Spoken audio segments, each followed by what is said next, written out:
Hello, and welcome to this presentation brought to you by Owen Healy, McCabe Hemmers, Ryan Grady, and Kiki Ham. During our presentation today, we will be discussing the history and career of Dr. Annette Holba, Associate Professor at Plymouth State University.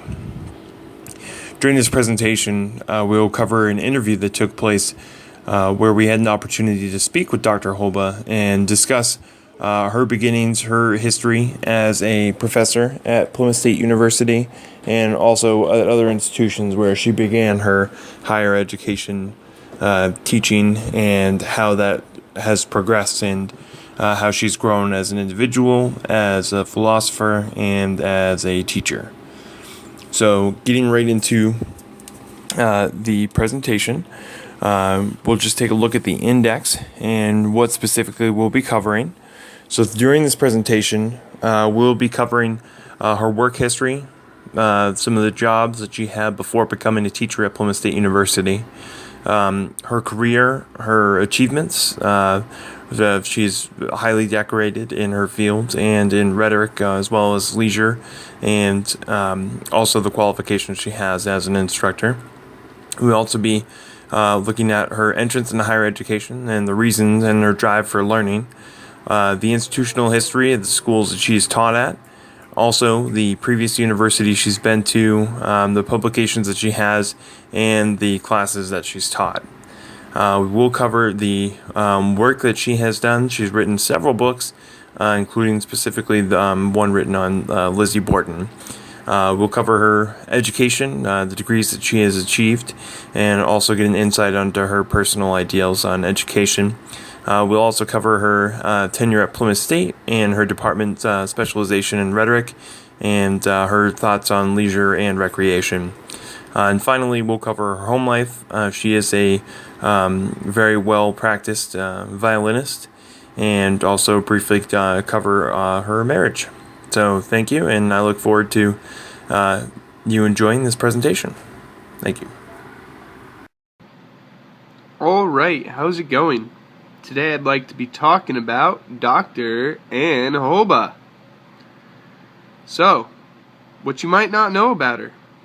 Before coming to Plymouth State, she worked as a police officer, and she served as a witness preparation officer and worked with many child abuse cases.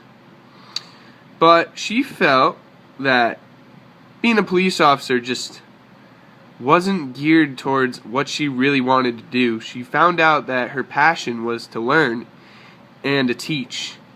And as she believes, these go hand in hand. So let's get on to her career.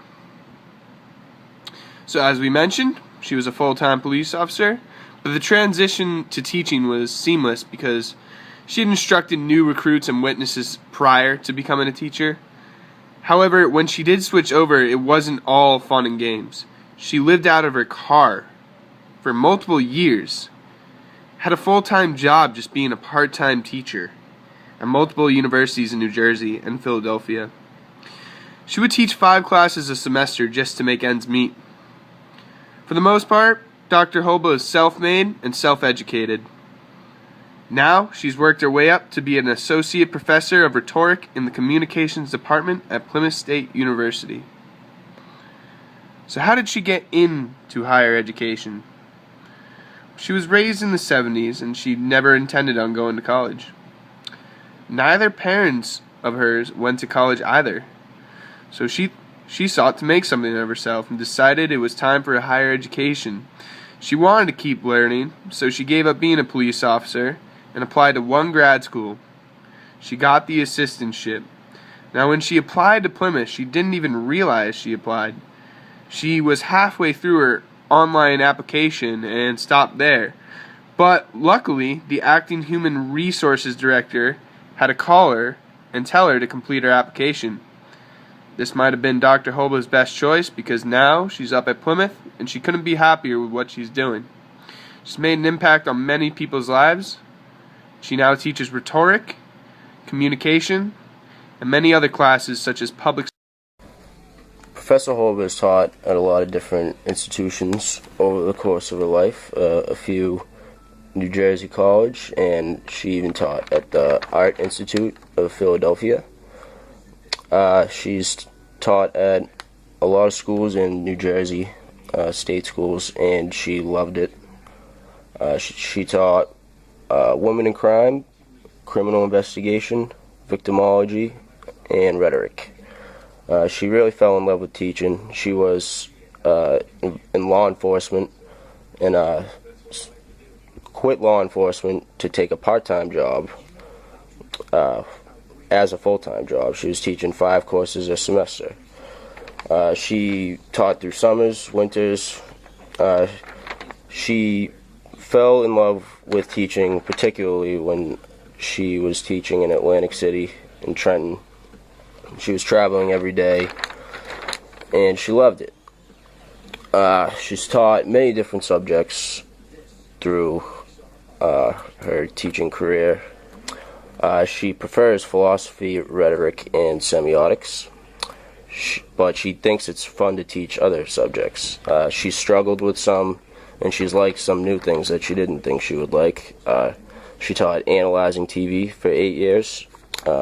She said it was painful, but she did greatly appreciate it because she learned a lot from it. She disliked teaching a film course because it wasn't deep enough for her philosophically. This year she loves all her classes, and she couldn't pick one that would be her favorite. And she said that this semester right now is her favorite content, her favorite semester content-wise. Now I'd like to talk about Dr. Holba's education. Dr. Holba received her bachelor's degree from Rowan University after 8 years of being a non-traditional student and taking evening classes.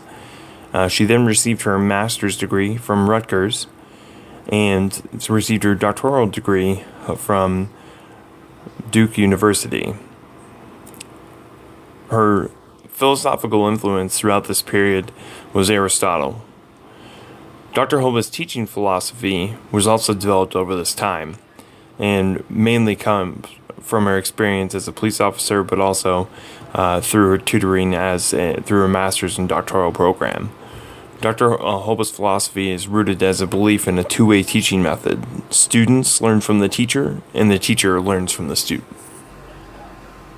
Ms. Holba has actually wrote a lot of books that were published and received some awards. She has received the Top Book Award in 2013 for one of her books. She has received the Everett Lee Hunt Book Award from the Eastern Communication Association. Another award the ECA has given her is the Past Officers Award for Service. She's gotten some awards from colleges. Arizona State gave her the Visiting Scholar Award in 2011, and she has received the Spiriton Award for Alumni Scholarship. So a couple of the books she's written.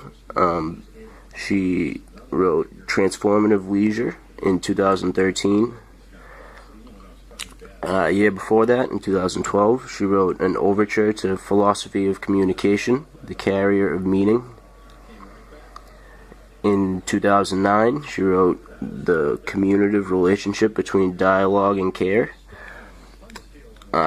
In 2008, she wrote Philosophies of Communication, Implications for Everyday Experience. She is, I think, most famous for her book on Lizzie Borden, who was accused of murder. So she wrote a book on that and created a program in which she travels around the state to present. She started studying this case actually because she was teaching women in crime, and she has even slept in Lizzie Borden's house twice. Ms. Holba talked a lot about her philosophies in communication and teaching. Her communicative philosophy is governed around ethics and mindfulness, and she thinks we don't perform mindful communication every day because our brains are so scattered with media and other devices. She claims we're enslaved in the environment of technology and thinks we're struggling to disengage. She talked a lot about dialogic communication opposed to monologue. Many people talk and talk, or don't listen, or they're not being listened to in the first place. She ended her philosophies talking about teaching, and she definitely believes that there's a two-way of teaching, a method where students and teachers learn from each other. Speaking of Dr. Holba's tenure at Plymouth, after speaking with her and having the opportunity to get a greater understanding of her history, one of the questions we asked her was how she felt about living in New Hampshire, considering she didn't even know where Plymouth was when she halfway applied here. Given that information, she said that she couldn't be happier living up here in the mountains, and she was really given an opportunity to focus in on her field of study, which is leisure and recreation and rhetoric. She was nice enough to give us her take on leisure and recreation, which is that with recreation, there's an end goal. For example, there's something to be won, there's something to be fought for, and with leisure, there is no end goal. Simply for pleasure and for enjoyment and to learn. So that was very insightful and definitely something that we've all had an opportunity to reflect on, which then obviously brings us to the next point, which is her rating on Rate My Professor. She has the second highest rating all time on ratemyprofessor.com, which she was a little hesitant to want to know. She was excited to know that she had a 4.9, which is the highest rating you can get out of 5. Just taking a look real quick, just at Dr. Holba's home life. She does partake in leisure. She does find violin playing as her favorite recreational activity, which was recreational at some point. She did play for a few weddings here and there, and found that the leisure portion of it became lost because she wasn't doing it because she wanted to. She was doing it because she had to. So it's very interesting to consider the advantages of making money versus doing something because you want to actually be doing it, and it teaches you more about yourself and your boundaries. Also, Dr. Holba was married to her second husband, who was actually a police officer with her. They lived in Rhode Island before they moved to Plymouth, and one of the stipulations of her coming to Plymouth was that her husband would retire from the police force. So, having said that, I just want to thank you for viewing our presentation, and I have a special thank you for Dr. Holba for sharing your insight and expertise, and obviously your humor. So thank you, and I hope you learned a little bit more about Dr. Holba. Thank you. Bye.